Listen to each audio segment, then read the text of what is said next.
Welcome to The Sidebar, a book club for the horrifyingly illiterate. I'm David.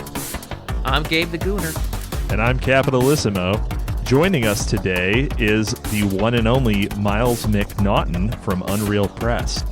Hey fellas, good to be back at the bar. Oh, yeah. We're still doing the drinking subtext here. I'm having a Coors Banquet. I'm having a charged lemonade from Panera. And I'm having a ghetto blaster of 7 Life with vodka. Tito, no, not even Tito's. This is like the plastic jar shit. Yeah, Miles is back in the house. Miles, you have a big announcement. Something's been cooking over at Unreal Press. Yes, it has. Before we continue, I'd like to say I'm having a tall glass of water. I think that's the best drink for tonight. I've got big news. Tales of the Unreal Volume 2 is finally out. We had 37 submissions. We got 17 of them the best. Compiled them all into a really nice, roughly pocket-sized book. And it's out now. You can find it in the description below. Exciting. I read the first one, and you had the cover story in that one, Twin Candles, and I fucking hated that story. It was the worst one in the entire collection. I did like Unreal Tales 1, and I've already bought Unreal Tales 2. And I've already told you that I thought that you improved as an author for the second one. But I'm going to tell the entire world right now that you fucking sucked at Twin Candles. It was brutally bad. Twin Candles, I didn't like Twin Candles. I don't think it was the worst. I'm trying to think, what was the absolute... Twin Candles are decent. It was good. It was a solid 6, at least. Not My Problem was probably the worst in Tales 1. Yeah, that one was just confusing. It was just, baffling. But also, isn't that the one with that's the diabetes guy in the car, right? Yeah. I mean, it wasn't as bad as Unbound, but not My Problem. Real piece of shit. Yes. Also, Cap, I'm very sorry that at some point in your life you ate just the fattest piece of coal and it burned all your taste buds off. Hopefully someday they regrow. That would be really nice, because then you can appreciate good artwork. Was I supposed to fucking eat your story? Yes. Okay. You're supposed to consume it. All right. I'll give it a Listen, shot. Americans and their fucking food metaphors. You know, if I'm gonna avoid seed oils, I feel like I should avoid all of the like dangerous petrochemical dyes that come from these like print-on-demand books. Ooh, that's true. Should wear gloves. True. Yeah, Ryeg nationalists would not approve of eating Unreal Tales 1. There's a great article about petrochemicals in Tooky's magazine. Oh, yeah. So that's how you can learn about it. And just a soft chill for us, since this may be guest posted on the Unreal account. We're a podcast about alt literature, kind of a book club format, a little bit of a spiritual sequel to the Unreal Press podcast, which has been on pause for quite some time. So, if anyone enjoys this, just look us up, Tooky's Mag on YouTube or Twitter, and then Gabe Underground and Capitalissimo on Twitter as well. You can just follow us there if you're interested. Or just spam us and try and dox us like most people do. You should definitely try and dox Gabe, because he has the least to lose. Hey, I have plenty to lose, thank you. Oh, yeah? Much. Why don't you just say your address? Do you know how much nudes I have floating out there? Oh like, God. of yourself? So Yes. You've already doxed On my yourself with testicles in nudes. particular. Well, my balls. You've That part of my doxed body's your doxed. balls. Doxed your balls. Really shouldn't have gotten that QR code tattoo on your left nut. You're going to be really easy to find. Listen, I was in the moment. I was with the boys. You know how we are. I've seen those Herculean thighs, so I can't pretend I'm innocent in all They're this. thick, right? Yeah. I could do a mean-ass leg press, man. A bean-ass leg press? That makes sense. Brown. like a lima bean? I never heard this. No, it's like when you leg a fellow press, from the southern border. I could probably kick a gordita to death, probably. Well, why would you kill a little fatty? No, a big fatty. A gordita? a gordita. It's a slang term for like a fat woman in Spanish. But like it's still a shorty. Shorty. Well, yeah, but I could probably kick 2 to death in that case to with make one, up for the match.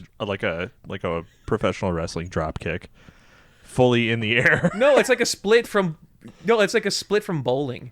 You know when you get you hit the one little stick thing, and the stick thing hits the other stick thing. It's a pin. You fucking pin. Jesus! Yeah. Are you? Every single time, All right. every single time we record one of these things, I think that you are an alien slightly more.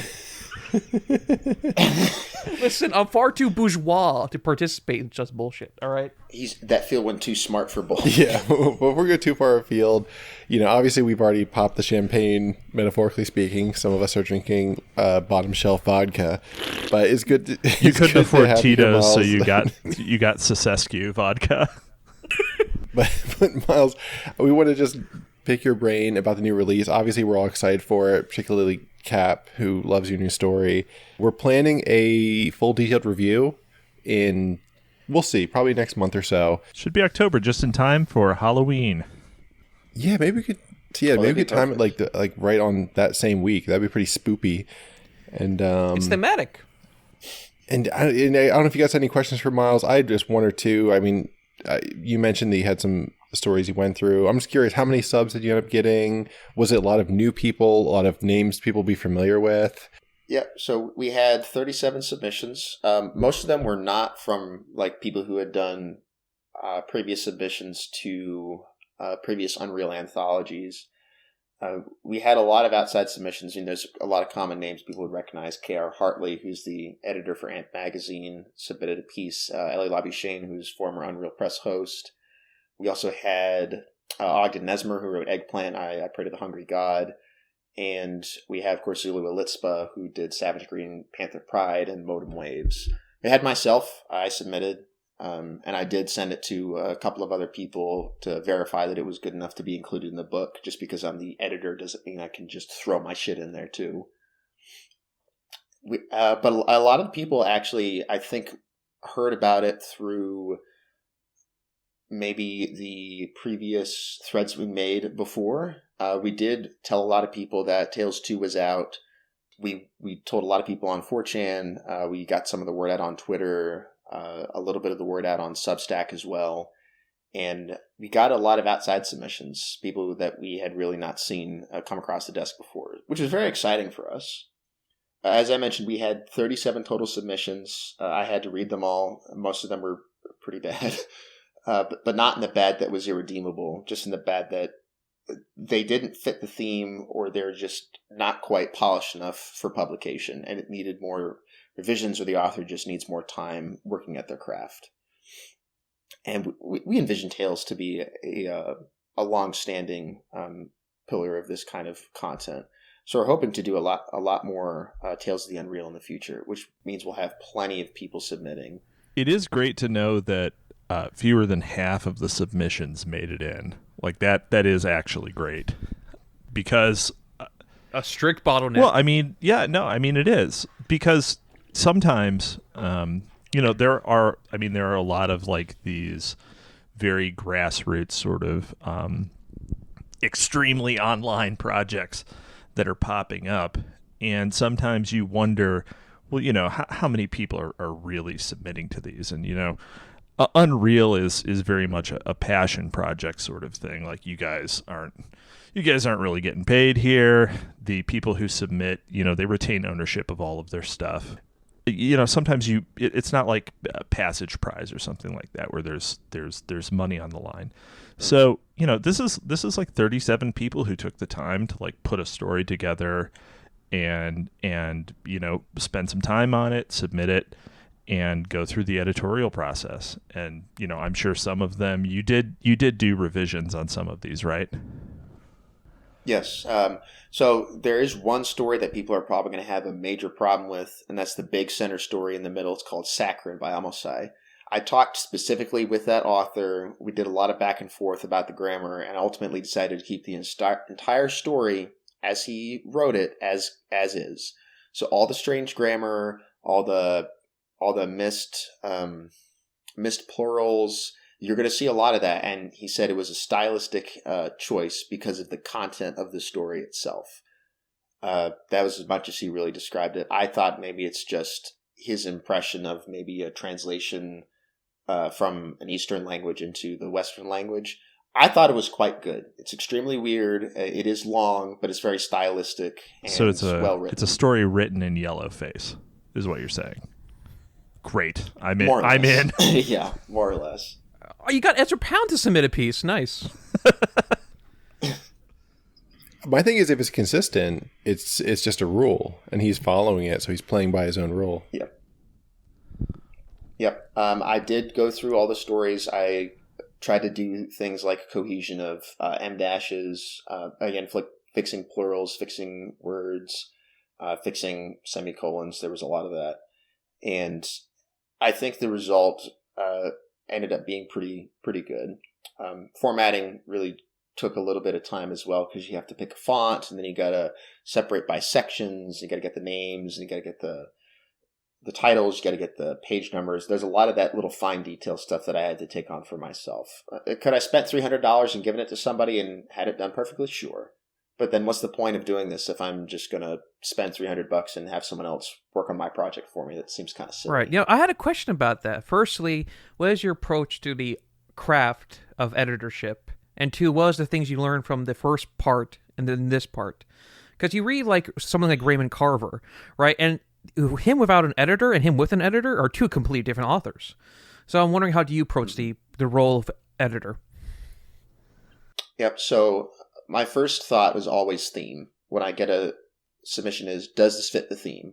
If it doesn't fit the theme, it's not included. We got a submission that was just some bizarre, out of left field, like I can't even describe it. I don't want to put the submitter on blast, but it was just like they didn't even understand that this was a weird / horror anthology. It's like the people who have zero work experience and they apply for some wild ass job that they're never going to get just to submit a job application. So a lot of that, obviously, the theme and the intent I had for this book was, it's got to be weird, and it's got to be maybe a little bit of horror. Weird fiction, horror fiction. That's what I wanted for this. And we got a lot of that really good stuff. And even the stories which don't really have 100% of that bend, again, they were the best of the pool that was submitted. So it kind of gives you an idea of some of the other stuff that I got.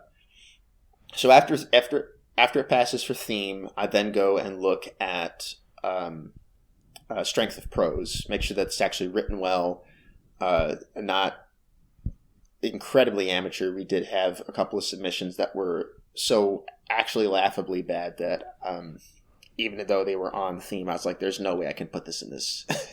Not in a maybe a periodical, but not in a book. Did you get any that seemed to be written primarily with AI? From what I could tell, I didn't see any. I mean, there's been a lot, but the ones that I picked, I could tell had very clear, like authorial voices. Not that circular AI talk. Right. Exactly. I mean, it's kind of hard because AI is still not super equipped to write 2,000 to 5,000 words of a good short story. It can kind of get there, especially for the shorter pieces, and there are a couple of those in there. But I didn't think that any of these were AI. What's the length of pieces like? Because I remember that was a whole conversation with Tales 1 was about varying length, varying content between stories.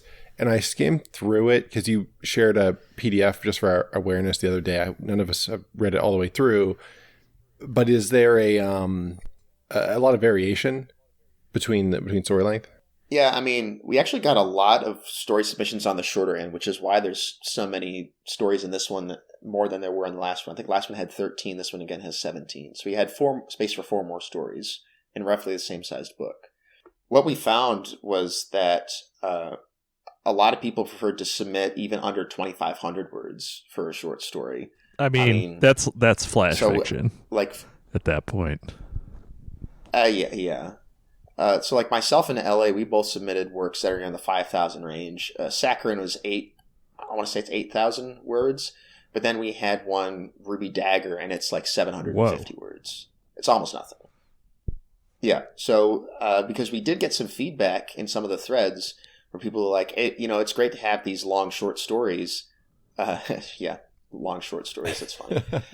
But we also want to read some of these shorter ones. And when you look at the original Weird Tales magazine, they had those, and they had little poems in between these longer stories. I mean, again, some of their stories were up to 14,000 words. We didn't do anything nearly that long. But I did try to include some more of the shorter stories as well and sprinkle them in, especially around some of the bigger ones to give people a break.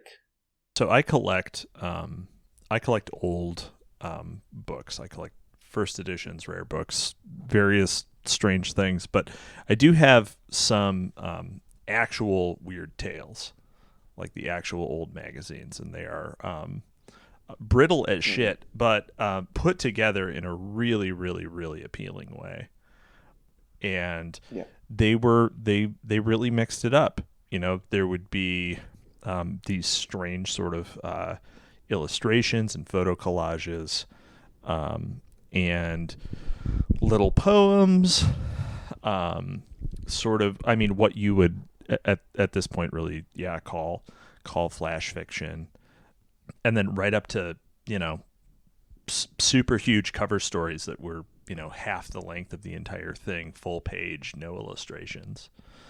It was a really interesting format that, I mean, I'm not sure when it died out, but it seems like it sort of got supplanted by the rise of comic books.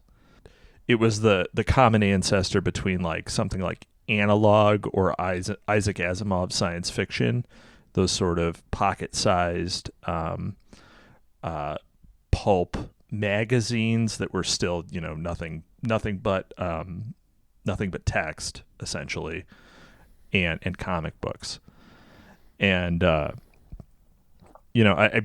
always got the sense that was sort of the thrust of of Unreal as conceptually, to try to get, try to return to that sort of aesthetic.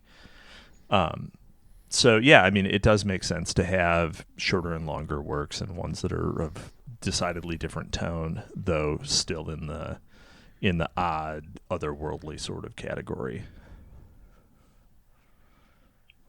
Right, and something that we did try to do this is play a little bit more with some of the style. So in the last one, the table of contents was very plain. This time we added some description underneath to give people sort of like a taste for what the stories had to offer. It's not much. The style can change. We could move text here, and we could change this and change that. But I think the most important thing to always remember in anything that you're doing when you're writing is you have to try something.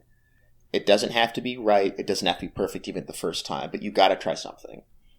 Now, what we had in Tales 1 that I wish we had in Tales 2 were, of course, the things that people loved so much, were those little scribbles on the front of a lot of the stories. Unfortunately, the guy who did those scribbles is no longer with the press, and he just didn't really have time to do them this time around, which is okay. And really, when like you said, Cap, when you go and look at some of the old Weird Tales stuff, I mean, they had half-page, almost like woodblock drawings. They're just absolutely gorgeous. And the titles are so stylistic. There's looping text, and I did try some of that, and ultimately it was just too garish for a book like this. And I think in future iterations of the Tales of the Unreal, we'll keep trying some of those things and keep trying to experiment, and eventually, it may take 4 books or 5 books, but I think we'll fall into a rhythm where okay, this is starting to be our modus operandi. This is going to be our standard from now on. We're going to do this thing with the table of contents. We're going to have this kind of title. We're going to go for this sort of this cover art. We're going to have an ad on the back. Those sorts of things are really going to fall into place. I'm super excited to hear that, because that's exactly what I was hoping. I noted the summaries that you included in the table of contents, which was, I thought, really added to the flavor. And anything multimedia like that, variation like that, I think it just adds such a beautiful, adds the flow, because it's as a reader, when you engage with a story and it's just one 3,000 word after another, there's something more taxing about that than having a visual image and a flash. There's something that's just so palate cleansing about those little changes of pace that I'm so glad you're Yep. you're moving that direction more, and that you're even brainstorming ideas of ways to do it differently in the future. Yeah, I mean, how many times have you picked up a short story collection from like some no-name author? I mean, those are notorious for selling horribly. They just don't sell, because there's something great about reading a really nice book about a consistent story, and then there's a collection of short stories. I mean, again, Tales of the Unreal is supposed to emulate the feel of Weird Tales and bring back that sort of, tales to horrify you and scare you and make you scream. And obviously, I don't think anyone's ever screamed reading a book, but to have that sort of feel to the magazine is really important. At least to me as the editor for this last edition. And again, you have to keep trying things. It doesn't matter if it's wrong first. Okay, fine, it's wrong.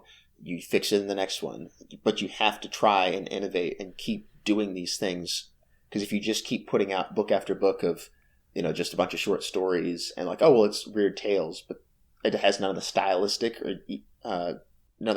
things that Weird Tales had, it's just never going to really come together.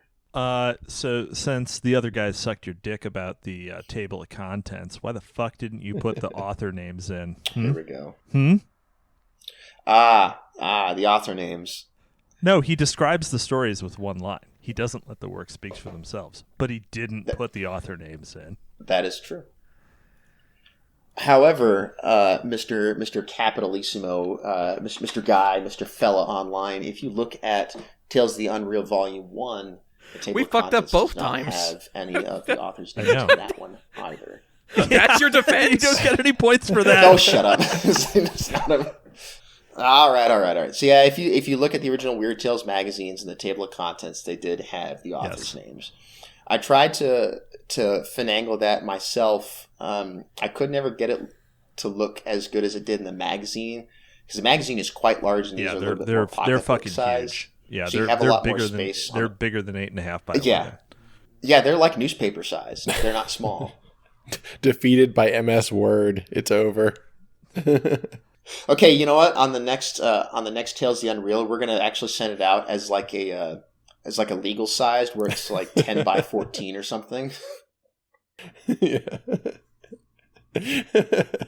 Return to scrolls. We're gonna just unroll this on your table. By Unreal Tales 20, it's going to be illuminated manuscripts, but it's still going to be Weird Tales. Tales of the Unreal just gets an inch larger. It's still every going to be single weird time. fiction, though. I have an idea about that, and I have a dream of Unreal plugging into, whether it's the Chans or something else, just some artistic drawing type community, and just creating something really mixed media out of this. I think would be really cool. Mm-hmm. It would be, and we have had collaborators who've done this before. Ryan, who's the editor of AMP Magazine, and K.R. Hartley, he had gone on to the photography board on 4chan and posted that he was looking for people to help him out. He wanted to make AMP a little bit more multimedia, and he just really didn't get any response. And he tried several times. What he ultimately, of course, ended up doing was going to Canva and using a lot of their artwork, which is, of course, open information. Everybody knows that AMP uses Canva. And that's something I think I would like to do, is I would like to find another sketch artist who's willing to come on for these, short but time-sensitive tasks and say, hey, here's 17 stories. Here's a brief description that I had in my mind. Can you write these up and do some sketches? And I think that'd be great. And maybe at some point we can move on to having, like was in, for example, Islamabad Bazaar, which is the third Tales of the Unreal. Sorry, Islamabad Bazaar, which is the third Unreal anthology, where you have full-page spreads on the actual book itself, which was very pretty and an enormous pain to push through Amazon. But that would be a really good ideal and scenario for this. Thinking of other, somewhat similar projects, the Double Dealer had beautiful art. We kind of rake them over the coals a bit on our episode, but I think the one thing that we all were 100% in agreement on is that the art by and I just looked it up now. Shimmy, was really good. It was great. I think it really enhanced it. Especially the cover was just insane. Yep. All right, and Miles, where can people get Tales 2 if they're interested? Because I know, like I said earlier, we're all going to read it at some point. We're going to read it maybe by Halloween. That'd be pretty awesome. Where can people read it if they're interested? Yeah, you can go to unrealpress.substack.com, and then in the top there should be a pinned message. You can also just click on Tales of the Unreal in the header, and that has the free PDFs for Tales of the Unreal Volume 1 and Tales of the Unreal Volume 2. Those are ebooks. You can turn them into EPUBs if you want. You can also look for Tales of the Unreal on Amazon.com. The Tales of the Unreal Volume 1 is by Guy Hayes, Hayes, and Tales of Unreal Volume 2 is by Miles McNaughton, that's me. And they're both available for ebook or for print, for purchase. Obviously, we don't make really a ton of money. The editing team literally does this for free, and of course, all of our contributors understand that. There's no ethical dilemma here. We hope at some point to be able to actually pay our contributors. That would be very nice. But if you want to pick that up, please support the press. That'd be awesome. Otherwise, we will always have a free PDF up for Tales 1 and Tales 2. And we hope you guys enjoyed the stories, and leave a nice review on Amazon. That'll boost our sales and boost our credibility. And yeah, that's about it. You have a Substack too, right? I do have a Substack. You can find me on Substack, milesofwriting.substack.com. I post short stories, I post flash fiction, poetry, and occasional think pieces every week, typically on Monday, but usually any day of the work week I can get to it. You can also follow me on Twitter at MilesMac, MAC 3000. All right, we'll call it there. Yeah, thanks, Miles, for coming on here and for sharing it at Unreal YouTube. If you do, anyone that's there, consider following us over here on the Tooky's Mag YouTube channel, the Sidebar podcast. We do this kind of retarded conversation all the time, so you can enjoy it. Hey, sometimes it's elevated. You know, yeah, just a little. Yeah, every now and then. Yeah, I mean, Gabe starts talking about making out with a statue. After a couple more Coors banquets, you know, we start. Y'all are still on the statue. Forth. God damn it! Yeah, well, because you're still on the statue, dude. You'll be 100 years old. I'll still be bringing that up. Listen, I'm too much of an aestheticist. All right, y'all don't understand. Gabe, you're gonna get uploaded to an AI cloud, and you're gonna be a swarm of nanomachines fucking the shit out of the marble statue. And we're gonna say we knew it the whole time. I'm Skynet's 40th program. All right. Good night. Goodbye. Goodbye.